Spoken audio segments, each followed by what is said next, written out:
तूने रात गंवाई सोई के, दिवस गंवाया खाई के। हीरा जन्म अमोल था, कौड़ी बदले जाए। तूने रात गंवाई सोई के, दिवस गंवाया खाई के। हीरा जन्म अमोल था, कौड़ी बदले जाए। तूने रात गंवाई सोई के। Thank you. आज आप लोगों के सम्मुख मैं व्याकरण ग्रामर के अंतर्गत एक्टिव से पैसिव वॉइस इसके संदर्भ में पढ़ाने की कोशिश कर रहा हूँ, बताने की कोशिश कर रहा हूँ और समस्त गार्जियन से रिक्वेस्ट भी करूँगा इस चीज़ को बच्चे थोड़ा ध्यान दें तो शायद उनके काम आ सकेगा। वो ये है, ग्रामर का कोई भी चैप्टर तभी आएगा जब हमको ट्रांसलेशन आता हो, अंग्रेजी बोलने आता हो, लिखने आता हो, पढ़ने आता हो, समझ में आता हो। जब तक ट्रांसलेशन आप नहीं जानेंगे तब तक आप ग्रामर पढ़ नहीं सकते। मैं आपको एक्टिव से पैसिव वॉइस, सिंपल प्रेजेंट में सिंपल कैसे एक्टिव से पैसिव वॉइस होगा वो एक एग्जाम्पल के ज़रिए बताता हूँ। जैसे प्रेजेंट इंडेफिनिट टेंस में अफर्मेटिव में एक नियम है, यदि वाक्य के अंत में ता है ती है तो वर्ब के फर्स्ट फॉर्म में यस लगेगा, अन्यथा नहीं लगेगा। अब जैसे सीता एक पत्र लिखती है तो सीता राइट्स अ लेटर, ये हो गया एक्टिव वॉइस।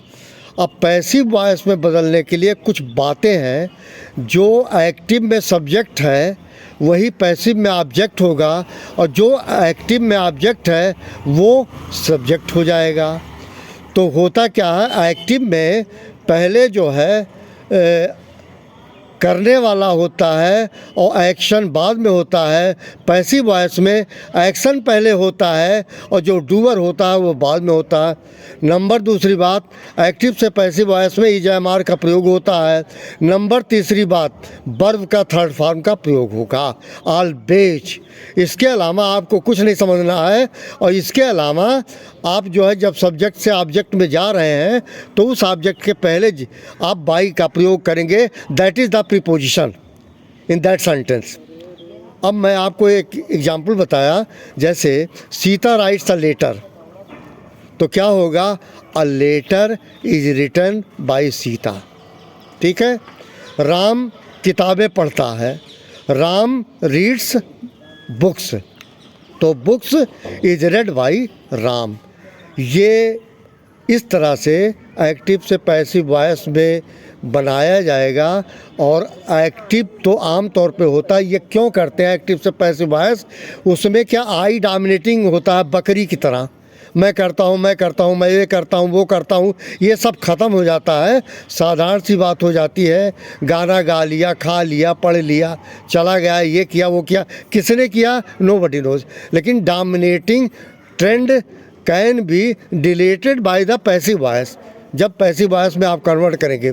फिर मैं बता रहा हूँ, जैसे मैंने आपको बताया कि जो एक्टिव वॉइस होता है हर सेंटेंस में तीन चीज़ होते हैं, सब्जेक्ट होता है, वर्ब होता है और ऑब्जेक्ट होता है।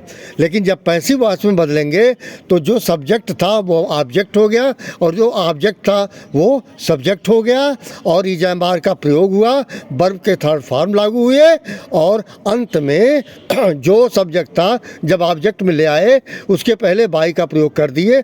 आपका एक्टिव से पैसिव वॉइस बदल गया। लेकिन कब बदल पाएंगे, जब आपको ट्रांसलेशन आता होगा। ग्रामर के लिए मैंडेटरी है ट्रांसलेशन जानना। और ट्रांसलेशन का, जैसे मैंने प्रेजेंट का सिनेरियो बनाया, जो सिंपल प्रेजेंट था उसका सिनेरियो यही था कि ट्रांसलेशन का नियम है कि सबसे पहले सब्जेक्ट, फिर अकॉर्डिंग टू सब्जेक्ट वर्ब के फर्स्ट फॉर्म में यस, ठीक है, प्लस ऑब्जेक्ट। तो वही आया कि आम तौर पे ये भी कहा जाता है अंग्रेजी में कि प्लूरल वर्ब होते हैं सारे, उसको सिंगुलर बनाना पड़ता है। मतलब कहने का ये है, अगर कर्ता एक वचन का है तो क्रिया भी एक वचन की होनी चाहिए। पर इन चक्करों में ना पड़िए, सीधे जानिए हिंदी के पर्याय में अगर ये अधिवाक्य के अंत में ता है तिय पाया जाए तो वर्ग पे फर्स्ट फॉर्म में ऐसे जोड़े, अन्यथा ना जोड़े। अब जब आपका ट्रांसलेशन बन जाएगा तो आप पैसिव वॉइस में बदल सकते हैं। पैसिव वॉइस बदलना बहुत आसान है। सब्जेक्ट को ऑब्जेक्ट कर दीजिए, ऑब्जेक्ट को सब्जेक्ट कर दीजिए, इजामार का प्रयोग कर लीजिए, वर्ग का थर्ड फॉर्म और ऑब्जेक्ट के पहले प्रीपोजिशन लगा दीजिए। इन्हीं शब्दों के साथ wish you very very happy day to all of you. Thank you.